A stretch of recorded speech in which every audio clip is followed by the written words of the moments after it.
Hello everyone, my name is Noémi Gyurka and I'm here with Imre Fekete, author of the book entitled Artificial Intelligence Literacy in Higher Education, Theory and Practice from a European Perspective. So Imre, what made you decide to write a book on AI literacy? Thank you for the question. Why I was mostly interested in the rapid growth of AI in education, especially generative AI these days. And because I found that there was a lot of hype and confusion around this technology these days, especially in the classrooms. I also noticed the gap between the theoretical fascination and the practical, critical understanding of how AI technologies work in higher education. And I myself have been involved in EFL teacher education since 2018, and my research has always been interested in, I've always focused on educational technologies and intelligent systems.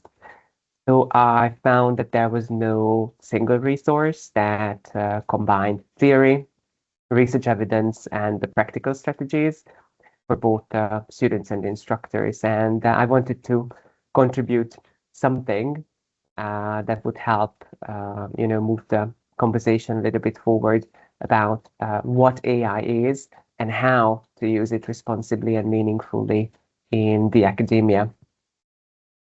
So you mentioned that this book combines theory and practice, and there are two studies in it as well. So what do readers need to know about these studies? Yes, I wanted to conduct two studies that give me empirical evidence of whatever it is that I'm trying to make a point of. And therefore, the book includes two original empirical studies, one, a questionnaire study with students, and the second one, a questionnaire study with instructors across various European universities. And in the student study, I looked at how confident learners feel using AI for different academic tasks and which are the areas that they struggle with the most, especially in terms of ethical use, critical thinking, and how to combine it with using AI for more complex problem solving.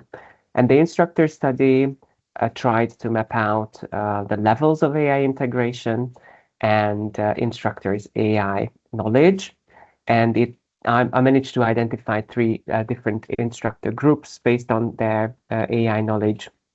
And I identified a beginner, an intermediate, and an advanced group. And I was trying to provide evidence for how each group can be profiled and how each group can further develop their AI literacy.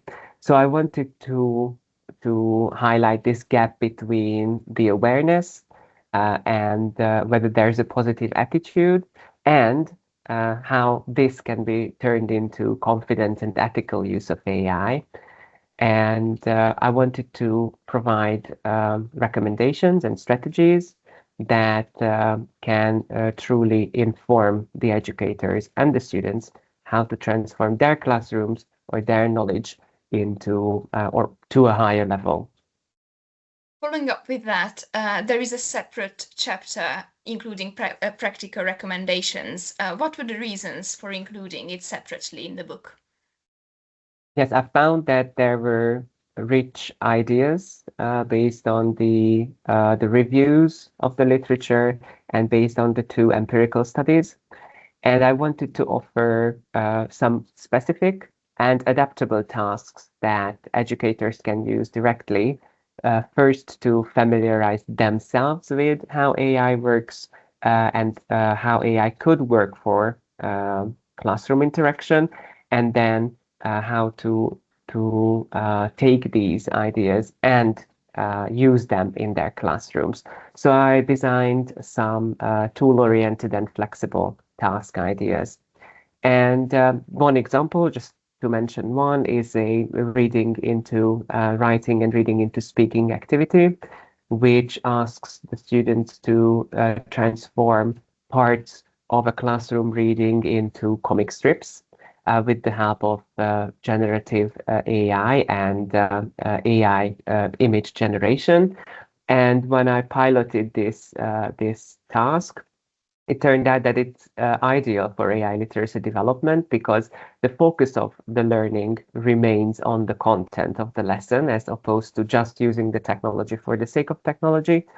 And when a classroom snippet was turned into images, it also turned out that an excellent post-activity reflection can follow, where we could address, the biases that appear in AI image generation, because, for example, the taxi driver was very stereotypical in the images, and the confused tourists kept changing, for example, skin color.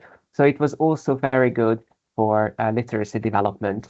I aimed to bridge the gap between theory, research, and classroom practice by giving ideas for tasks like the above, but not only the one that I've just described.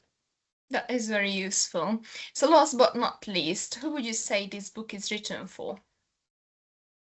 I intended this book for educators, researchers, academic developers, also students in higher education who are trying to make sense of AI and how to become more literate about AI, not only as a tool, but like focusing on its challenges and opportunities.